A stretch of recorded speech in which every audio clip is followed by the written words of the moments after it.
আসসালামু আলাইকুম। আমি আজকে বাংলা বইয়ে পাঠ 10 সমাধান করবো। এখানে রিডিংটা তোমার রিডিং করে নেবে। এখানে অর্থ জেনে অনুসন্ধান, খোঁজ, অন্তত কমপক্ষে খনন, খোঁড়া, জাদুঘর যেখানে সবার দেখার জন্য মূল্যবান প্রাচীন নিদর্শন রাখা হয়। টেরাকোটা নকশা করা পোড়ামাটির ফলক। নির্দেশন নমুনা বা চিহ্ন বা উপকরণ। পুরাকীর্তি প্রাচীনকালের নিদর্শন। বিদ্যালয় উচ্চতর শিক্ষা প্রতিষ্ঠান। বিহার বৌদ্ধদের শিক্ষা ও ধর্মচর্চার কেন্দ্র। ভিক্ষু বৌদ্ধ সন্ন্যাসী। মুদ্রা ধাতুর তৈরি পয়সা। সভ্যতা উন্নত জীবনযাত্রা। সিলমোহর নাম বা অন্য কোনো নমুনার ছাপ।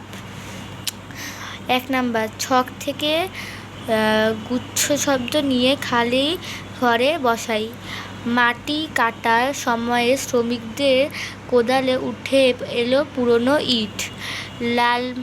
লালমাই পাহাড় এলাকায় কুমিল্লার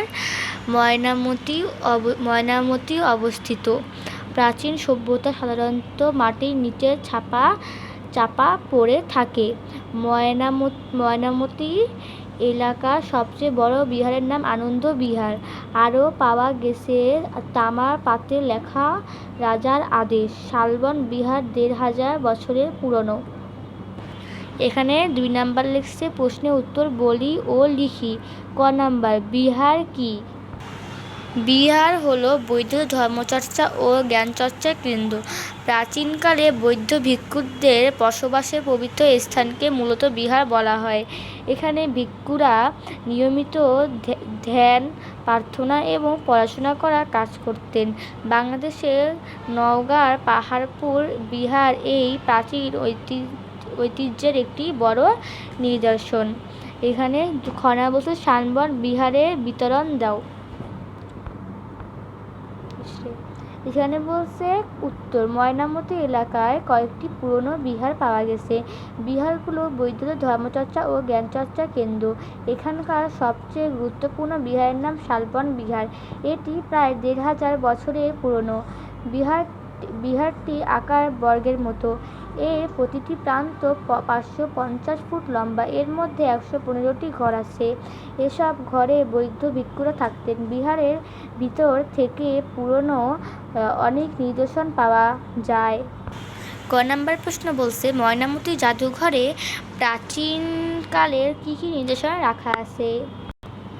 উত্তর ময়নামতি জাদুঘরে প্রাচীনকালে যেসব নিদর্শন রাখা আছে তা নিচে উল্লেখ করা হলো। 1 নাম্বার প্রাচীন স্বর্ণ ও রৌপ্য মুদ্রা। নাম্বার 2 ব্রোঞ্জ ও পাথরের মূর্তি এখানে মূর্তি হবে। 3 নাম্বার খোদাই করা পোড়ামাটির ফলক। নাম্বার 4 প্রাচীন শিললিপি ও সিলমোহর। নাম্বার 5 প্রাচীন আমলের মূল্যবান অলংকার। নাম্বার 6 অলঙ্কৃত মাটির থালা বাসন ও পাত্র। নাম্বার ঘ আনন্দ রাজার বাড়ির পরিচয় দাও। উত্তর ময়নামতির আরেকটি বিহারের নাম আনন্দ বিহার।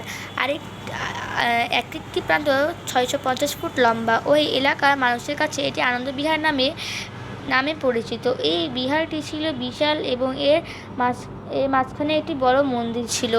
ময়নামতির খনন করা বিহারগুলোর মধ্যে এটি ছিল আকারে সবচেয়ে বড়। 1 নাম্বার প্রশ্ন বলছে টেরাকোটা কাকে বলে?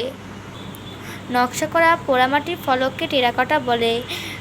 কাদা দিয়ে বিভিন্ন ছবি বা নকশা তৈরি করে তা আগুনে পুড়িয়ে স্থায়ী ও শক্ত করা হয়। প্রাচীন নিদর্শনগুলো আমাদের ইতিহাস ও ঐতিহ্য সুন্দরভাবে ফুটিয়ে তুলতে এই পোড়ামাটির ফলক ব্যবহার করা হয়। 1 নাম্বার বলছে এসব নমুনা সমৃদ্ধ অতীতের পরিচয় বহন করে।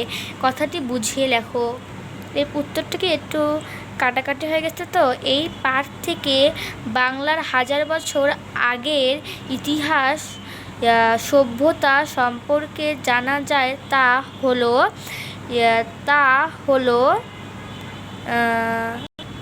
কথাটির কথাটির মধ্য দিয়ে প্রত্নতাত্ত্বিক নিদর্শন থেকে প্রাপ্ত নমুনা হাজার বছর আগের ইতিহাস বহন করে এই কথা বোঝানো হয়েছে। এই নমুনাগুলো ওই সভ্যতা, জীবনযাত্রা, আচারবিধির নিদর্শন। এখানে একটু কাটাকাটি হয়ে গেছে, তো কিছু মনে করবেন না।